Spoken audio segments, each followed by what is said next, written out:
Welcome to our updated guide on how to prevent WhatsApp from accessing your media. Let's safeguard your privacy by following these straightforward steps. To begin, open the Settings app on your device. This is where you'll find the necessary controls to manage WhatsApp's access to your files and media content. Scroll down and tap on Apps or Application Manager, which may be labeled differently based on the device you're using. Locate WhatsApp from the list of apps displayed on your screen. Selecting WhatsApp will allow you to customize its permissions and restrict access to your media.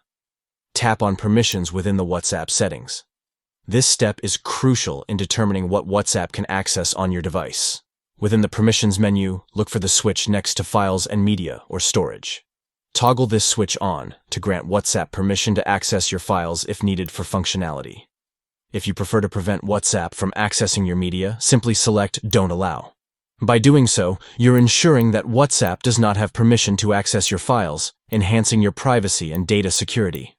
By following these steps, you can effectively manage WhatsApp's interaction with your media content, giving you greater control over your personal information. Stay tuned for more valuable insights on optimizing your app settings and protecting your digital privacy.